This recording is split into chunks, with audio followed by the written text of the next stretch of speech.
క్రైస్తవులకు ఒక భాగ్యం ఇచ్చాడు. ఆమేన్. ఏ భాగ్యం అది? ఆయన కొరకు నిందలను అనుభవించుట, ఇది భాగ్యం. ఆయన కొరకు అవమానం భరించుట, ఇది భాగ్యం. ఆయన కొరకు శ్రమపడుట, ఇది భాగ్యం. దేవుని కొరకు నువ్వు నింద అనుభవిస్తున్నావంటే నువ్వు శ్రేష్టమైన మెట్లో ఉన్నట్టు. ఆమేన్. ఎక్కే మెట్లో ఉన్నట్టు. దుఃఖము వేదన కలుగుతుందంటే అది కూడా శ్రేష్టమైనదే. ఆమేన్. అయితే ప్రభువారు ఆయన గొప్ప దేవుడు, ఆయన శ్రీమంతుడు. ఆయన ఎవరట? శ్రీమంతుడు.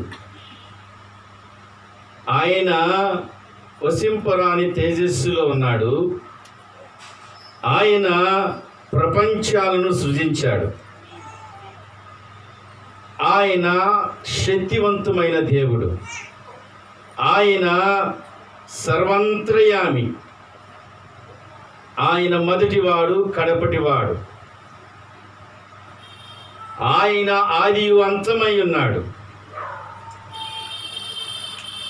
బల సౌందర్యము ఆయన వశ్యంలో ఉన్నవి. అంత గొప్ప దేవుడు, అంత శ్రేష్టమైన దేవుడు ఆ ప్రభువారు కుమారుని పిలిచి, అయ్యా, ఒక మండలం ఉన్నది, భూమండలం అనేది నేను సృజించిన పెద్ద ప్రపంచాలలో అదొక చిన్నది. నువ్వు ఇంత శ్రీమంతుడు అయినా, ఇంత శ్రేష్టమైన రాజులకు రాజువు నువ్వు, ప్రభువులకు ప్రభువు నువ్వు. నువ్వేం చేయాలంటే ఈ భూమండలం మీద ఒక సాధారణమైన వ్యక్తిగా వెళ్ళాలి. ఎలా వెళ్ళాలి? అతి సాధారణమైన వ్యక్తిగా నువ్వు వెళ్ళాలి. ఒక్క మాటతోనే ప్రపంచాన్ని సృజించావు నువ్వు. ఈ జగత్తుకి ఆధారం నువ్వే. నువ్వు ఈ భూమండలం మీదకి వెళ్తున్నప్పుడు నువ్వు సృజించిన వాళ్ళు ఉన్నారు చూడు, వాళ్ళే నిన్ను అవమానపరుస్తారు, వాళ్ళే నిన్ను దుఃఖపరుస్తారు, వాళ్ళే నిన్ను గాయపరుస్తారు, నీ ముఖం మీద ఉమ్మి వేస్తారు, నిన్ను పిడిగుద్దులు గుద్దుతారు. అయినా నువ్వు అది భరిస్తూ అక్కడికి వెళ్ళాలన్నా. ఆ ఉన్నతమైన శ్రీమంతుడికి ప్రభు ఒక స్థితి ఇచ్చాడు భూమండలం మీద. ఒక రిత్తునిగా తను తాను తగ్గించుకుని, ఎవరైనా కొడతానికి వస్తే ఈ చెంప మీద కొడితే ఆ చెంప చూపించే అంత సాత్వికత. ఎన్ని చేతిలో పెట్టి ప్రభు వారిని ఎక్కడికి పంపించారు? తండ్రి ఈ భూమండలం మీదకి పంపించారు. ఆమేన్. మన బిడ్డలే ఉందనుకున్నాం, కోటీశ్వరుడు అనుకుందాం.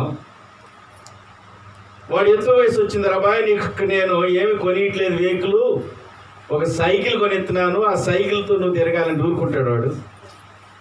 ఊరుకుంటాడా? ఊరుకోడుగా.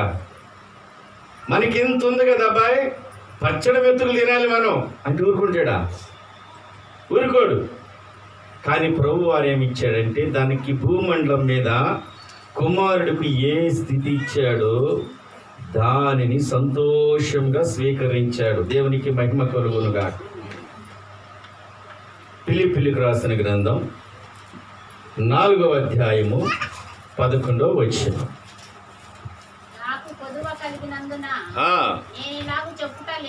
చెప్పుటం లేదు. అండర్లైన్ చేయండి. ఆమేన్. నేను ఏ స్థితిలోనున్నానో ఆ స్థితిలోనే సంతృప్తిగా బ్రతుకుట నేర్చుకున్నాను అని ప్రభువారు గురించి పౌలు గారు మాట్లాడుతున్న మాటలు ఇవి. ఏమంటున్నాడు? నాకు ఇచ్చిన స్థితిని బట్టి నేను బ్రతుకుతున్నాను, సంతోషముగా ఉన్నాను అంటున్నాడు.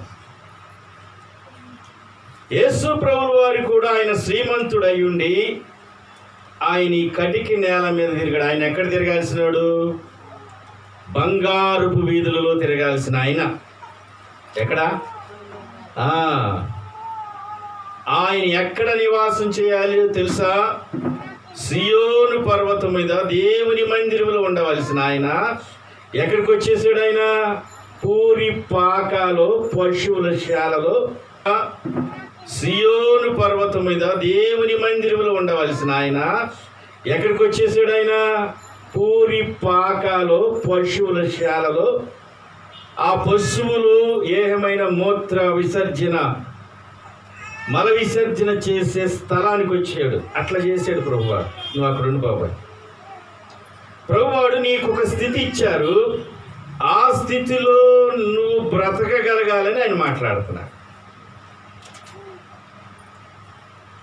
ఒకసారిట కాకి తెలుసు అందరికి, మీకు కాకి. ఈ కాకి ఎగురుతూ ఎగురుతూ, ఈ పాడు జీవితం ఎందుకు, నల్లగా ఉన్నాను నేను, ఎంగిలి మెతుకులు తింటున్నాను, ఎవరింటికి వెళ్ళిన చిప్పో అంటున్నారు, నా బ్రతికేముంది అని చూస్తూ హంసను చూసిందట. ఆహా, ఈ హంస చాలా తెల్లగా ఉంది, దాని బ్రతికే బ్రతుకు స్వచ్ఛమైన నీళ్ళల్లో తిరుగుతుందని కాకి హంస దగ్గరికి వెళ్ళి, హంస హంస నువ్వెంత తెల్లగా ఉన్నావు, నేను నల్లగా ఉన్నాను, ఎవరింటికి వెళ్ళినా కూడా చేదరించుకుంటున్నారు, మనుషులందరూ వచ్చి నేను ఆహ్లాదంగా చూస్తున్నారు, నీ ఎంక ఎంత ప్రేమగా చూస్తున్నారు అని కాకి హంసతో చెప్పిందట. ఇప్పుడు ఆ హంస తృప్తి పడిందా? అది తృప్తి పడల. హంస అంటుంది, ఏం బ్రతుకులే కాకి నాది, నాది కూడా ఒక బ్రతికేనా? ఏమంటుంది? నా బ్రతుకు కూడా ఒక బ్రతికేనా? అదేంటమ్మా అలా అన్నావు? నాకు ఉంది ఒక కలరే, తెల్ల కలరు. ఏ కలర్ అది? తెల్ల కలరు. ఆ రామచిలకను చూసావా? దానికి 2 కలరు, ఒక పచ్చ కలర్ ఉంది, ఒక రెడ్ కలర్ ఉంది. అదియుగాక దీన్ని వాళ్ళు పెంచుకుంటున్నారు, అది మాట్లాడగలుగుతుంది, అది మనుషులు నివాసం చేసే స్థలాల్లోకి వెళ్తుంది, గౌరవించబడుతుంది.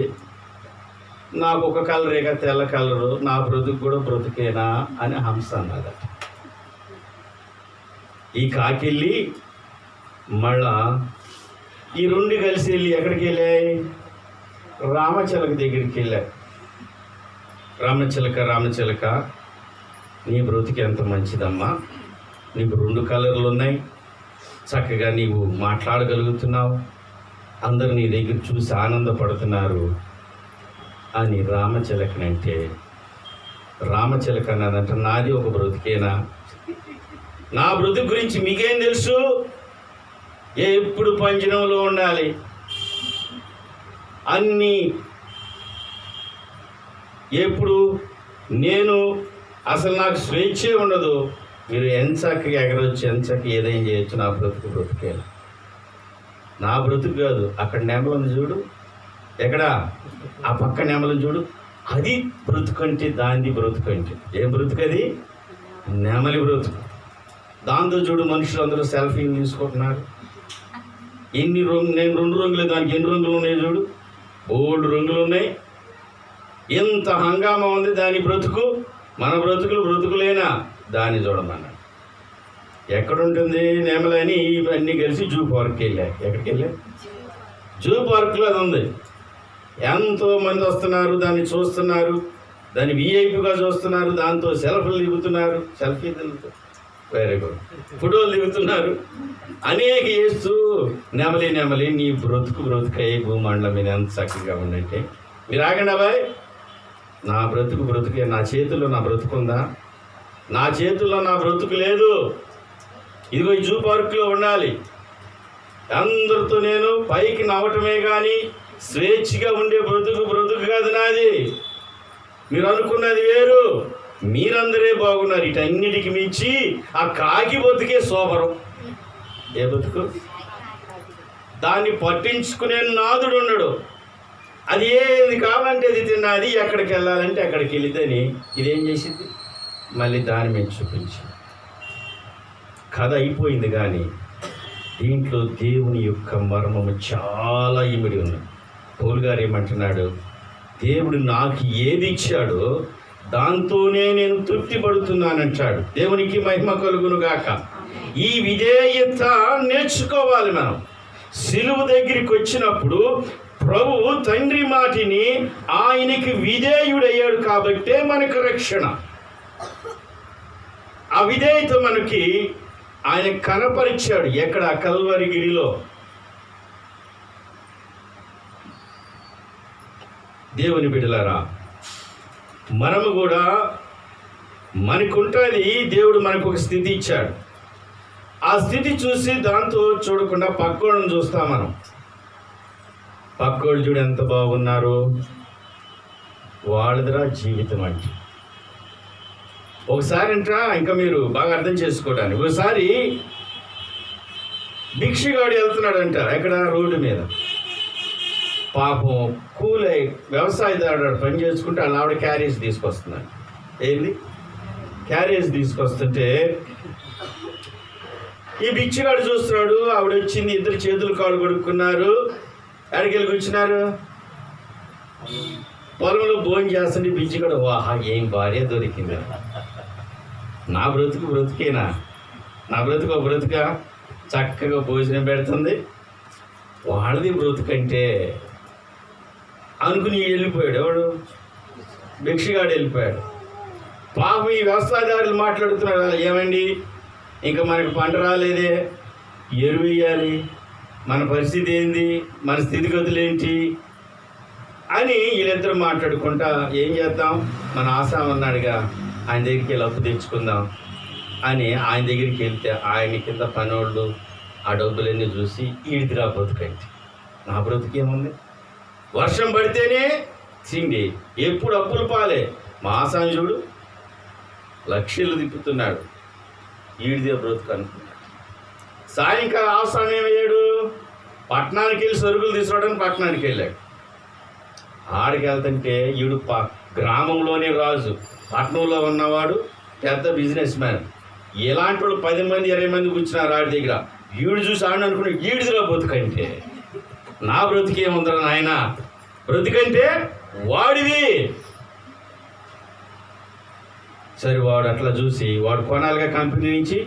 కంపెనీని దిక్కు కొనేటప్పుడు స్టాక్ ఎక్స్చేంజ్ తెలుసుగా మీకు, పెరుగుతీ తగ్గుతాయి. ఈడు రేయింగ్లోనే అంత లాస్ వచ్చింది. లాస్ రాంగ్లే వీడికి అసలు లోన గలిపి తిప్పేస్తున్న, ఏంద్రా బాబు నా బ్రతికేది ఇలా అయిపోయిందని భోజనం కూడా మానేసేసి ఆడ కూర్చుని చూస్తుంటే భిక్షగాడు తిరుగుతున్నాడంట. ఈడిదిరా బ్రతుకంటే, బ్రతుకు ఎవరిది? వాడిదిరా, చీకు చింత లేకుండా చక్కగా తిరుగుతున్నాడు అని వీడు అంటున్నాడట. మనం ఏం చేస్తాం? మన పక్కోళ్ళని చూసి అమ్మ వసుంధరమ్మ సూపర్ కదా, తను చక్కగా సారీలే జాబ్ చేసుకొస్తాడు, వండి పెడుతున్నాయిగా.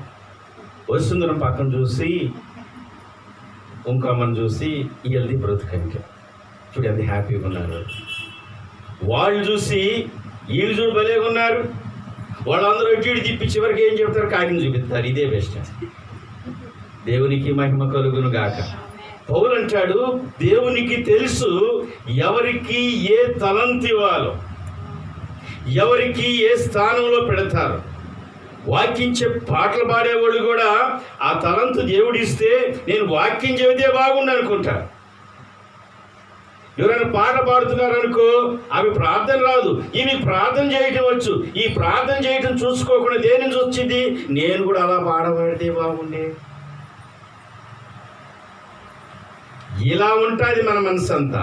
కానీ దేవుడు మనలో పెట్టిన ఆ సుగుణాలను, ఆ తలంతులను చూడము. కానీ ఏం చూస్తాం? పక్కన చూస్తాం. ఇది సాతానిక శోధన. ఇంకా బాగా అర్థం కావాలంటే ఉదయాన్నే అద్దంలోకి వెళ్ళి చూస్తాం.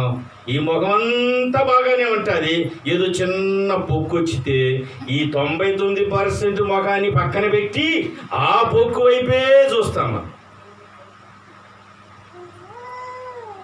మన పిల్లలు కూడా అంతే. బట్టల్లో అనేక రకాల పోలికలు. వాళ్ళు బాగున్నారు, వీళ్ళు బాగున్నారు. కానీ పౌలు ఏమంటున్నాడంటే, అబ్బాయి అది కాదయా మేము నేర్చుకోవాల్సింది. దేవుడు ఏమి నేర్పాడో తెలుసా? ఆయన శ్రీమంతుడై ఉన్నాడు, ఆయన ప్రభువులకు ప్రభువు, రాజులకు రాజు. ఆయన తిరగాల్సింది బంగారపు వీధుల్లో. ఆయన కెరూబులు షెరూబులు కోట్లాది మంది దూతగణాలతో పూజించబడిన దేవుడు ఈ భూమండలంకి వచ్చి రాళ్ల మీద నడిచి మొండు టెండలో తన కాళ్ళల్లో ఏమి గుచ్చుకునే తెల్లా, ముళ్ళు గుచ్చుకున్నాయి. రక్తమంతా కార్చాడు. కోట్ల మంది దేవదూతలు పరిశుద్ధుడు పరిశుద్ధుడు పరిశుద్ధుడు అని కొనియాడబడుతుంటే ఈ లోకంలో మానవులందరూ సిలువేయండి సిలువేయండి సిలువేయండి అని అరిశారు. భూమండలం మీదకి వచ్చిన ప్రయోజనాన్ని దేవుడు,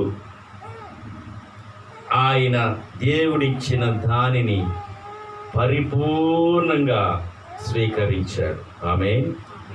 అప్పుడే దేవుడిని ఎప్పుడైతే పక్కకి వెళ్ళావా జాగ్రత్త. ఒకవేళ కలర్ లేదనుకో, ఎందుకు ఇచ్చాడు నీ కలర్ తెలుసా? ఎందుకు ఇచ్చాడు? ఎండలో తిరిగితే మనకు ఒకే కలర్ ఉంటుంది, వాళ్ళైతే చాలా ఇబ్బంది పడాలి. ఒకవేళ పొట్టిగా ఉన్నామనుకో, పొడుగోటిగా చూసి అట్లుంటే బాగుండే అనుకుంటా. కానీ ఎవరైనా వచ్చి ఏం చేయాలి?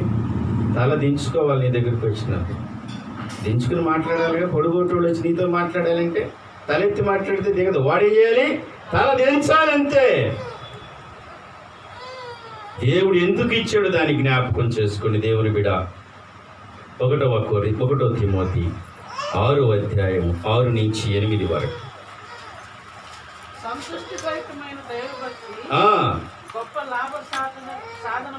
సాధనమై ఉన్నది. మనం ఈ లోకానికి ఏమీ తేలేదు, తీసుకుని పోము. కాగా కలవారమై ఉండి వాటితో అమ్మ దేవునికి మహిమ కలుగునుగాక. బిల్డింగ్ లేవని వాదొద్దు మనకి. దేవుడు ఈ లోకంలో మనం జీవించడానికి అన్నము వస్త్రము నివాసం ఉంటే చాలు, దీంతోనే తృప్తి పొందాలి. ఆమేన్. కానీ మానవుడికి తృప్తి లేదండి. ఎంత చేసినా తృప్తి అనేది లేదు. ప్రభు ఏమంటున్నాడు? వాటికన్నే కన్నా ప్రేమ గల దేవుడు కదా, అన్నము వస్త్రం ఇచ్చి ఆపేశాడు నిన్ను. ఎన్ని ఇచ్చాడు నీకు దేవుడు? నివాస యోగ్యమైనది ఇచ్చాడు, విలువైన స్థానం ఇచ్చాడు, ఉండడానికి మంచి బిల్డింగ్ ఇచ్చాడు, కుటుంబాన్ని ఏర్పాటు చేశాడు, ఆహారానికి కావలసిన సృష్టిని, ఆ వాతావరణ పరిస్థితులన్నీ తయారు చేశాడు, ప్రేమించే బిడ్డలను ఇచ్చాడు, ఆదరించే భర్తను ఇచ్చాడు. ఇన్ని ఇచ్చినా కూడా ఏదో లోటు. దేవుడు ఏమంటున్నాడు? అన్నము వస్త్రం ఉంటే తృప్తి చాలు. వినటానికి బాగానే ఉంటుంది, కానీ దాన్ని అనుకరణలోకి తీసుకురావడానికి ఉపాసన కావాలి. అంటే మనం ఏం చేయాలి? పరిశ్రమ చేయాలి. పరిశ్రమ నాకు ఇచ్చావు, నీ వందనాలు ప్రభు. ఈరోజు నీతో గడిపే భాగ్యం నాకు ఇచ్చావు, ఆ తృప్తి నాకు చాలయ్యా. ఈరోజు నా కుటుంబంలో నా బిడ్డలు నేను తృప్తిగా భోజనం చేస్తున్నాను.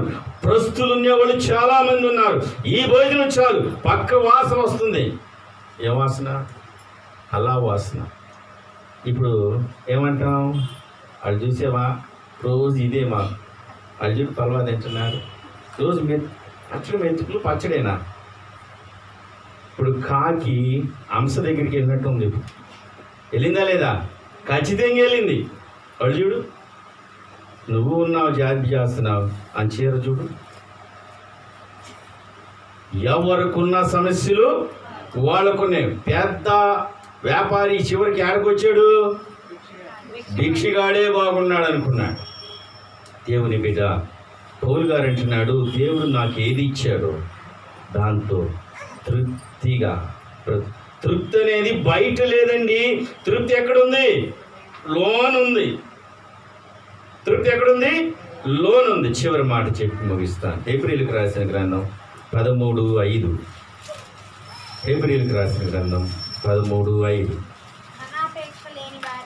ధనాపేక్ష లేని వారై మీకు కలిగిన వాటితో తృప్తి పొందండి. ఆమేన్. వీటన్నిటికీ మూలం ఏంటో తెలుసా? ధనాపేక్ష. వీటన్నిటికీ మూలం. దానిని మీరు పక్కన పెట్టండి. ఇక్కడ బైబుల్ని, పరిశుద్ధ గ్రంథాన్ని చాలా సహృదయముతో అర్థం చేసుకోవాలి. మనం ధనం సంపాదించవద్దని పరిశుద్ధ గ్రంథం మాట్లాడలా. ధనం మీద వ్యామోహము, ధనం మీద ఆపేక్ష ఉండకూడదని బైబిల్ మాట్లాడుతుంది. దేవునికి మహిమ కలుగును గాక. ఆపేక్ష తీసేసాయి, అమక్కువ తీసేసాయి. అప్పుడు నీకు తృప్తి అనేది నీ హృదయంలో కలుగుతుంది. ఆమేన్. పౌలుగా మీకు సౌలు తెలుసు, దావీదు కూడా తెలుసు. ఆమేన్. దావీదుకున్న టాలెంట్స్ దావీదుకున్నాయి, సౌలుకున్న టాలెంట్స్ సౌలుకున్నాయి. ఇద్దరికి ఎవరిచ్చారు? ఆ దేవుడే ఇచ్చాడు. ముందు రాజెవరు? అసలు సౌలే. ఈ సౌలు కింద ఎవరు? ఒక పనివాడు దావీదు, సైనాధిపతి. ఇప్పుడు సౌలు దేవుడిచ్చిన దానితో తృప్తిగా ఉంటే గోడవే లేదు అసలు. కానీ ఈయనేం చేశాడు? తనకిచ్చిన వాటిని చూడకుండా దావీదుకి ఇచ్చిన దాన్ని చూశాడు. ఆమె నీకెందుకు ఇచ్చాడో ప్రభువు తెలియదుగా. ఆయన అనంత జ్ఞాని కదా. 3 రోజులకు ఒకసారి ఫలవాలు తింటున్నారు వాళ్ళు, నువ్వు రోజు పచ్చడి మెతులు తిన్నావు. కారణం నీ ఆరోగ్యాన్ని దృష్టిలో ఉంచుకుని ప్రభువారు నిత్య జీవానికి సకాలంలో ఇవ్వటానికి నీకు అది ఇచ్చాడేమో, నీ శరీరానికి బాగుంటుందని. దాన్ని బట్టి తృప్తి చెందు. కానీ పక్కోళ్ళు మాంసం తెచ్చుకున్నారని గొడవ పడవద్దు. ఈరోజు నీకు రసం ఇచ్చాడు ఆదివారం కూడా. సంతృప్తిగా దేవునికి హృదయమంతటితో కృతజ్ఞత. ప్రభువా, ఇది నాకు ఇచ్చావు, నా ప్రయోజన కొరకు ఇచ్చావు, నా అభ్యున్నత కొరకు నాకు ఇచ్చావు. ఇది తినటం వల్ల నా శరీరానికి నువ్వు మంచి చేస్తున్నావు, అందుకే దీన్ని ఇచ్చావు నువ్వు. అమ్మ తెలుసా? అమ్మ తెలుసు అందరికి. అమ్మ గిన్నెలో పోసి పిల్లలకి అన్నం పెట్టింది, కొంచెం అన్నం తినే టైంలో అంతా పెట్టదు. ఒక మధ్య పెట్టేసి కూర్చి కాకెత్తికిపోయిందని. అంటే పెట్టకూడదనే, పెట్టే ప్రేమే. ఎక్కువ పెడితే ఏమైంది? బిడ్డకి అసలు అనారోగ్యం వచ్చిద్దేమోనని, జీర్ణం కాదేమోనని వాడు నోరు చారుస్తున్నా కూడా ఇగో తిను, కాకెత్తికెళ్ళిందని పక్కన పడేసి. అది దేవుని ప్రేమ. నీకు ఈరోజు ఇచ్చాడంటే దాన్ని ప్రభువా నువ్వు ఇచ్చిన దాన్ని బట్టి నేను తృప్తి పడుతున్నా. లోకములో నీకు ఒక స్థానం ఇచ్చాడు, దాన్ని బట్టి తృప్తి పొందు. లోకములో ఒక నివాసం ఇచ్చాడు, దాన్ని బట్టి తృప్తి పొందు. దేవుని మందిరంలో నీకు ఒక స్థానం ఇచ్చాడు, దాన్ని బట్టి తృప్తి పొందు. దాని నంబరేమో దేవుని ఎదురు చెబుతున్నా. మొదటి స్టార్టింగ్లో నేను డిగ్రీ చదువుతున్నప్పుడు నాకు దేవుడు ఇచ్చింది ఏందో తెలుసా? దేవుని సేవకులు వచ్చినప్పుడు వారు వెళ్ళే బాత్రూమ్స్ కడిగే పరిచర్య నాకు ఇచ్చారు. మళ్ళీ దాని చెక్కింగ్ మళ్ళా చేసేవా, ఎలా పడితే అలా కొట్టేవా, పెనాయిలు కొట్టేవా, కొట్టేనా నా పెనాయిలు. మళ్ళీ ఎంక్వైరీ, హర్ష్ గారు చక్కగా అడిగాడు తమ్ముడు. దేవునికి మహిమ కలుగునుగా. ఆయన ఆ స్థితి చూస్తాడు. ఎక్కడికి వస్తాడు? మరి దేవుడు తన మాట చెప్పే స్థితి నాకు ఇచ్చాడు. దేవునికి మహిమ కలుగునుగా. దేవుని బిడ్డ కళ్ళు మూసుకోండి. ప్రభు అంటున్నాడు, అయ్యా పౌలు గారు అనుభవపూర్వక, నాకు లేక కాదు నేను మాట్లాడుతుంది. దేవుడు నాకు ఏది ఇచ్చాడో దాన్ని నేను తృప్తిగా అనుభవిస్తున్నాను. దేవుని బిడ్డ ఆయన శ్రీమంతుడై ఉన్నాడు. ఆయన రాజులకు రాజు, అత్యున్నత సింహాసనం మీద కూర్చోవలసిన ఆ ప్రభులు వారు, రాజవీధులలో తిరగవలసిన ఆ ప్రభులు వారు, కోట్ల గల్ది దేవదూతలతో శరీబులు కెరూబులతో నిత్యము కొనియాడబడుతున్న ఆ ప్రభువారు ఈ భూమండలముకు వచ్చి దేవుడు తనకిచ్చిన దానితో తృప్తిగా అనుభవించి చివరికి ఒక మాట అన్నాడు, ప్రభువా మీరు నాకు అప్పగించిన పనిని పూర్తి చేస్తున్నాను ప్రభువా, ఇది నా ఆత్మను మీకు అర్పిస్తున్నానని ఆయన మాట్లాడారేమ్మా. ఒకవేళ నీలో అశాంతి ఉందేమో, దేని కొరకు తృప్తి లేకుండా ఉన్నావేమో, ఆయన నీ మనసు చూస్తాడు. దేవుడిచ్చిన దాంట్లో తృప్తి పొందు. ఆయన ఒక చిన్న బిడ్డకి ఎంత పెట్టాలో, ఏ సమయంలో పెట్టాలో, ఎలా పెట్టాలో ఒక భౌతికమైన తల్లి అంతగా ఆలోచిస్తుంటే, తల్లి మరిచినా తండ్రి మరిచినా మరిచే దేవుడు నేను కాదన్నారు. ఆయన ప్రేమామూర్తి, వాత్సల్యం గల దేవుడు. ఆ ప్రేమామూర్తి నిన్ను ఆ పాపములో మరణించకుండా ఉండాలని, ఆ పాపము యొక్క ఊబిలో నుంచి బయటికి పెగలించాలని ఆ అన్ని ఉన్నతమైన సింహాసనాన్ని విడిచి ఈ భూలోకానికి వచ్చి తన పరిశుద్ధమైన పవిత్రమైన రక్తాన్ని కార్చి నిన్ను బ్రతికించాడు. ఆయన ఆ స్థితిని తృప్తిగా చేశాడు. ప్రభు నీకు ఇచ్చిన స్థితిలో, నీకు ఇచ్చిన స్థానంలో తృప్తిగా బ్రతకటం నేర్చుకో.